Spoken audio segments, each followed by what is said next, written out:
سلام علی عبادہ الذین اصطفیٰ اما بعد فاعوذ باللہ من الشیطان الرجیم بسم اللہ الرحمن الرحیم۔ حضرات محترم، آپ حضرات درس سے حدیث سماعت کر رہے ہیں، اور پچھلے درسوں کے اندر میں نے آپ حضرات کے سامنے مسئلہ رفع الیدین پر گفتگو کی تھی، اور یہ بتایا تھا کہ مرزا جہلمی کہاں کہاں دھوکہ دیتا ہے اور روایات کے اندر معنوی اور لفظی تحریف کا مرتکب ہوتا ہے۔ رفع دین کسے کہتے ہیں، اس کا کیا معنی ہے؟ رفع کے معنی ہے اٹھانا، اور دین کا معنی ہے دونوں ہاتھ۔ تو اب ترجمہ اس کا معنی کیا بنا؟ رفع دین کا معنی ہوا دونوں ہاتھ کا اٹھانا۔ ہاتھ کہاں کہاں اٹھانے چاہیے، کہاں نہیں اٹھانے چاہیے، اس کی تفصیل میں آپ حضرات کے سامنے بیان کر چکا ہوں۔ مزید چند ایک باتیں آپ کے سامنے بیان کرتا ہوں۔ حضرت عبداللہ بن عباس رضی اللہ عنہ نبی کریم صلی اللہ علیہ وسلم سے روایت کرتے ہیں، آپ نے فرمایا رفع دین نہ کیا جائے سوائے 7 مقامات کے، یعنی کہ ہاتھ نہ اٹھا جائیں سوائے 7 مقامات کے۔ ان میں سے جو پہلا مقام ہے وہ ہے تکبیر تحریمہ والا، جو ہم اٹھاتے ہیں۔ اس کے بعد کہیں ہاتھ نہیں اٹھانے چاہیے۔ اسی طرح فرماتے ہیں کہ جب مسجد حرام میں داخل ہو، بیت اللہ پہ نگاہ پڑے، صفا مروہ پر، عرفات کے میدان میں، یہ وہ مقامات ہیں جہاں ہاتھ اٹھانے کا تذکرہ ہے۔ اس کے علاوہ کہیں تذکرہ موجود ولی حدیث کے اندر نہیں ہے۔ اندر رکوع اور بعد رکوع کا بھی تذکرہ موجود نہیں ہے، کوئی صحیح ایک روایت ہو۔ عبداللہ بن مسعود کہتے ہیں، یہ حدیث مبارکہ جو ہے دارقطنی میں اور بہقی شریف کے اندر بھی حدیث مبارکہ موجود ہے۔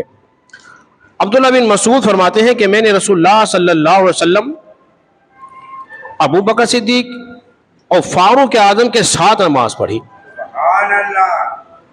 یعنی کہ انہوں نے نماز رسول اللہ کے پیچھے پڑھی ہے، ابو بکر صدیق کے پیچھے پڑھی، فاروق اعظم کے پیچھے پڑھی۔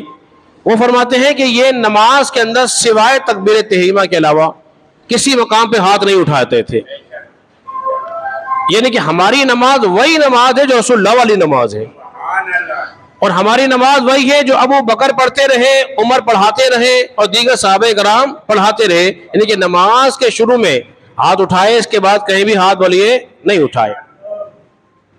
اسی طرح علقمہ، یہ وائل بن حجر کے بیٹے ہیں۔ علقمہ، وائل بن حجر کا میں جواب میں دے چکا کہ آخری عمر میں اگر وہ ایمان لائے تھے تو آخری عمر میں آپ سے سجدے کا رفع دین کرنا بھی ثابت ہے۔ تو بتائیے پھر سجدوں کا رفع دین کب چھوڑا؟ آپ یہ بتائیں۔ دوسرا یہ کہ وائل بن حجر سے ہمیشہ رفع دین کرنا بھی ثابت نہیں ہے۔ جب وہ سجدوں کا رفع دین کا بیان کر رہے ہیں اور آپ نہیں کر رہے، تو پھر اس سجدوں کا رفع دین کب ختم ہوا؟ اس کا جواب ان کے بعد بولیے موجود نہیں ہے، اس لیے کہ آخری وقتوں میں نبی پاک صلی اللہ علیہ وسلم نے رفع دین کو ترک کر دیا تھا، چھوڑ دیا تھا۔ وہ فرماتے ہیں، یہ وائل بن حجر کے بیٹے عبداللہ بن حضرت علقمہ کہتے ہیں میں نے عبداللہ بن مسعود رضی اللہ عنہ کے پیچھے نماز پڑھی، اور عبداللہ بن مسعود نے کسی مقام پہ رفع دین نہیں کیا۔ حیرت سے پوچھا، اے عبداللہ بن مسعود، آپ یہ رفع دین نہیں کر رہے، اس کی کیا وجہ ہے؟ تو اب عبداللہ بن مسعود نے جواب دیا، فرماتے ہیں کہ میں نے رسول اللہ صلی اللہ علیہ وسلم کے پیچھے نماز پڑھی، ابو بکر کے پیچھے نماز پڑھی، اور حضرت عمر کے پیچھے نماز پڑھی۔ وہ ایسے ہی نماز پڑھتے جیسے میں پڑھ کے دکھا رہا ہوں۔ اسی طرح امام بخاری کے استاذ مصنف ابن ابی شیبہ، یہ امام بخاری سے پہلے کے ہیں، کہتے ہیں حضرت عمر بن خطاب رضی اللہ عنہ کی بات ہو رہی ہے۔ فرماتے ہیں کہ جب آپ نماز شروع کرتے تو اپنے ہاتھوں کو پہلی تکبیر کے وقت اٹھاتے جیسا کہ ہم اٹھاتے، اس کے بعد نماز کے کسی وقت میں کسی حصے میں اپنے ہاتھوں کو بولیے نہیں اٹھاتے تھے۔ فاروق اعظم کا عمل بھی یہی عمل تھا۔ اسی طرح عاصم بن کلیب، یہ بخاری کا راوی ہے اور حضرت علی کا شاگرد بھی ہے، یہ روایت کرتے ہیں حضرت علی رضی اللہ تعالیٰ عنہ کی نماز ایسی تھی کہ آپ نماز کے شروع وقت میں ہاتھ اٹھاتے یعنی کہ رفع دین کرتے، اس کے بعد آپ کسی مقام پر رفع دین بولیے نہیں کرتے تھے۔ تو رسول اللہ کی نماز بھی بغیر رفع دین والی، عبداللہ بن مسعود کی نماز بھی بغیر رفع دین والی، ابو بکر کی بھی، اور حضرت علی مرتضیٰ شیر خدا رضی اللہ عنہ کی نماز بھی بغیر رفع دین والی تھی۔ اسی طرح مصنف ابن شیبہ کے اندر یہ بات موجود ہے، ابراہیم نخعی یہ تابعی ہے، فرماتے ہیں کہ میں نے عبداللہ بن مسعود کو دیکھا، وہ نماز کے شروع میں رفع دین کرتے، اس کے علاوہ کہیں نماز میں رفع دین بولیے نہیں کرتے تھے۔ اور اسی بات پر یہ حدیث جو ہے یہ مصنف عبد الرزاق کے اندر موجود ہے، یہ بھی امام بخاری کے بولیے استاذ ہیں۔ اسی طرح حضرت ابو ہریرہ رضی اللہ عنہ کی ایک روایت اور بھی ہے جو کہ موطا امام محمد کے اندر موجود ہے، اس میں بھی ہر اونچ نیچ پہ تکبیر کا ذکر ہے، رفع دین کا ذکر بولیے موجود نہیں ہے۔ اور ایک اور روایت آپ کے سامنے بیان کر دیتا ہوں، حضرت علی کے شاگرد اور عبداللہ بن مسعود کے شاگرد،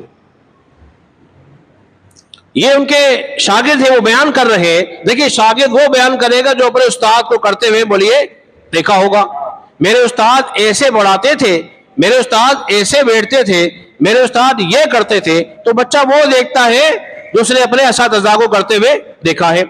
وہ بیان کرتے ہیں، حضرت علی کے شاگرد ہیں اور حضرت عبداللہ بن مسعود کے شاگرد ہیں، وہ بیان کرتے ہیں کہ وہ بھی نماز کے شروع کے علاوہ کہیں اور کسی مقام پہ آپ رفع دین نہیں کرتے تھے۔ تو ہمارا وہی مدعا ہے، یعنی کہ اب یہ سارے دلائل کس کے نماز کے آ رہے ہیں؟ ہماری نماز کے آ رہے ہیں۔ آخری بات کر کے اپنی گفتگو میں ختم کر دیتا ہوں۔ سفیان ثوری بہت بڑا محدث گزرا ہے، ہوئے ہیں، وہ بھی جو اہل کوفہ کے بہت بڑے امام گزرے،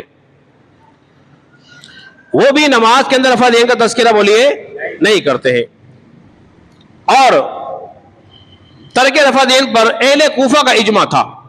امام ترمذی فرماتے ہیں یہ حدیث حسن صحیح ہے، عبداللہ بن مسعود کی روایت، آخری بات کر رہا ہوں، اس پر اہل علم صحابہ تابعین اعظام عمل کرتے تھے، یوں سمجھ لو اس پہ اجماع تھا، تمام صحابہ متفق تھے کہ نماز کی پہلی رکعت میں ابتدا میں ہاتھ اٹھائے جائیں، اس کے بعد کسی مقام پہ ہاتھ بولیے نہیں اٹھائے جائیں۔ تو میں نے بہت سارے دلائل آپ حضرات کے سامنے بیان کر دیے ہیں، اور مخالفین کی دلیل کا جواب بھی میں دے چکا ہوں۔